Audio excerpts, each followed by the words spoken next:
محترم سامعین، رمضان المبارک کی رحمتیں، برکتیں، انوارات، تجلیات رواں دواں ہیں اور مسلادھار بارش کی طرح برس رہی ہیں۔ اس میں ایک رات شب قدر ہے جو 1000 مہینوں کی عبادت سے افضل ہے، اور اس میں ایک رات جو شب قدر کے نام سے موسوم کی گئی ہے 82 سال 6 ماہ کی عبادت کا ثواب رکھتی ہے۔ اور لیلۃ القدر کی جو برکت ہے یا عظمت ہے، یہ قرآن پاک کے نزول کی وجہ سے ہے۔ اور قرآن پاک نے جو لوح محفوظ سے سفر کیا، آسمانی دنیا پر اور زمین پر نازل ہوا اور لوح محمد صلی اللہ علیہ وسلم پر اترا، تو حضور پاک صلی اللہ علیہ وسلم پر پہلی وحی آئی تو یہ لیلۃ القدر کی رات تھی۔ لیلۃ القدر کا اتنا بڑا اجر و ثواب کس وجہ سے ہے، تفصیلات کا موقع نہیں، لیکن مختصراً آپ کو سمجھائی دیتا ہوں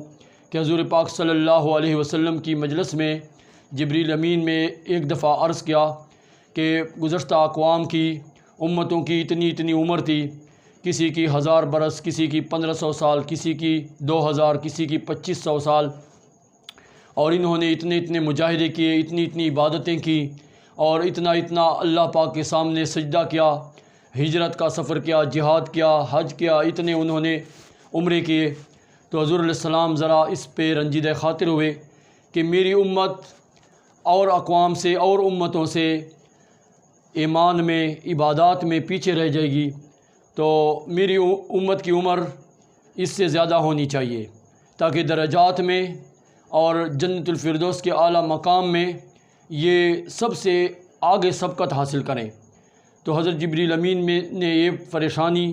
پیغمبر علیہ السلام کی یہ ٹینشن، پیغمبر علیہ السلام کی یہ افسردگی اللہ کے ہاں ذکر کی، تو اللہ رب العزت نے اپنے محبوب کی محابے سے اس امت کو طر امتیاز اور ایک خصوصی اعزاز سے نوازا۔ وہ اعزاز شب قدر کا اعزاز ہے، اور اللہ رب العزت خالق الارض والسماوات رب کائنات نے فرمایا، اے محمد، تیرا جس طرح مرتبہ اور درجہ اور شان سب سے اعلیٰ اور نرالا ہے، اسی طرح تیری امت بھی مجھے سب سے زیادہ پیاری اور مجھے سب سے زیادہ پسندیدہ ہے۔ ایک ہی رات میں اس کو عبادت پر اتنا بڑا اجر دوں گا جو زکریا علیہ السلام، یحییٰ علیہ السلام، حضرت شمعون علیہ السلام، حضرت دانیال علیہ السلام، حزقیل علیہ السلام کی امتوں کو ہزاروں برس کی عبادت پر میں نے دیا ہے۔ وہ ایک رات آئے گی جس کا نام شب قدر ہے، جس میں اگر کوئی بندہ استغفار کرے گا تو اس کے گناہ نیکیوں سے تبدیل ہوں گے، اگر کوئی عبادت کرے گا اس کو 82 سال 6 ماہ کی عبادت کا ثواب ملے گا، اگر کوئی ایک سجدہ کرے گا تو اس کو ہزاروں مہینوں کے سجدوں کا ثواب ملے گا۔ تو اتنی بڑی عبادت، اتنا بڑا اجر، اتنا بڑا درجہ ایک ہی رات میں ملتا ہے۔ اور آپ کو معلوم ہونا چاہیے کہ 21 رمضان المبارک سے جو اعتکاف میں معتکفین حضرات اللہ کے در پہ ڈیرا ڈال کے ایک مہمان کی حیثیت سے، فقیر اور گداگر اور سائل کی حیثیت سے بیٹھتے ہیں اور رب کے حضور مناجات کرتے ہیں، گڑ گڑاتے ہیں، امت کے داعی اور نمائندے بن کے اپنا درد بیان کرتے ہیں، تو یہ لیلۃ القدر کی تلاش میں یہ شب و روز گزارتے ہیں، اور لیلۃ القدر کا ثواب وہ معتکفین کو یقینی ملتا ہے، چاہے وہ قضاء حاجت کر رہے ہوں، کانا کھا رہے ہوں، وہ چاہے بشری تقاضوں پہ عمل کر رہے ہوں یا تلاوت کر رہے ہوں، عبادت یا تراویح یا کسی بھی معمول کے مطابق اپنے تقاضے پورے کر رہے ہوں، نیند پہ بھی ان کو سبحان اللہ کہنے کا ثواب ملتا ہے۔ اس لیے اعتکاف میں ایک تو بیٹھا جائے، دوسرے نمبر پر یہ ہے کہ لیلۃ القدر کو طاق راتوں میں آخری عشرے میں بتا دیا گیا ہے، اور اللہ پاک نے 21ویں، 23ویں، 25ویں، 27ویں، 29ویں میں چھپا دیا ہے۔ اور عبداللہ بن عباس رضی اللہ عنہ کے قول کے مطابق 27ویں شب کو لیلۃ القدر یقینی ہے، وہ اس لحاظ سے کہ انہوں نے بہت ہی معقول ایک وجہ بیان کی ہے۔ انہوں نے فرمایا سورۃ القدر میں انا انزلناہ فی لیلۃ القدر، یہ لیلۃ القدر کا لفظ 3 دفعہ آ رہا ہے، اور 3 دفعہ جب لیلۃ القدر کا لفظ آیا، لیلۃ القدر کے لفظ پہ ہم نے ذرا حروف کی گنتی کی اور غور کیا تو لیلۃ القدر کے 9 حروف ہیں، 9 کو 3 سے ضرب دو تو 27 بنتا ہے، یعنی 9 3 27،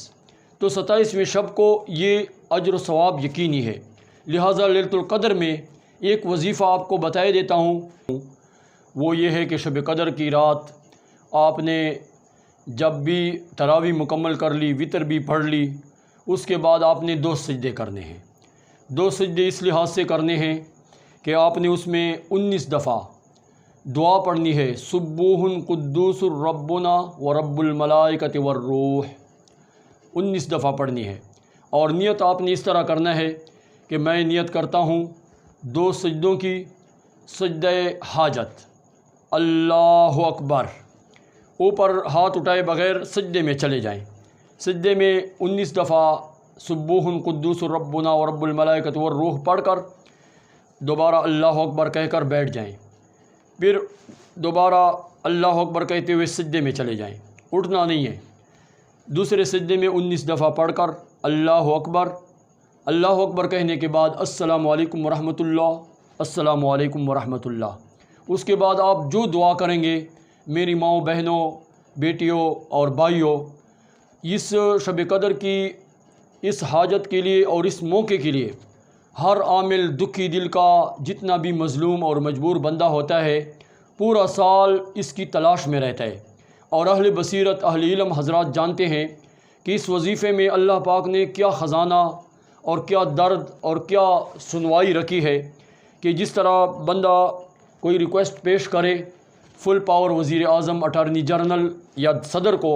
اور فوراً اس پہ سین لگا دیتا ہے، مہر ثبت کر دیتا ہے، اور اس کی اجابت اور قبولیت ہو جاتی ہے اور منظوری آ جاتی ہے۔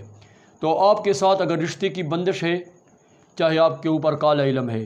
چاہے آپ قرضوں میں جکڑے ہوئے ہیں، یا آپ کی روزی بند ہے، آپ کی اولاد نہیں ہو رہی، یا آپ کو کسی اور مصیبت، بیماری یا رنجش تکلیف یا کسی کی دشمنی کا سامنا ہے، تو آپ یہ حاجت اللہ پاک کے سامنے یہ 2 سجدہ ادا کرنے کے بعد پیش کریں۔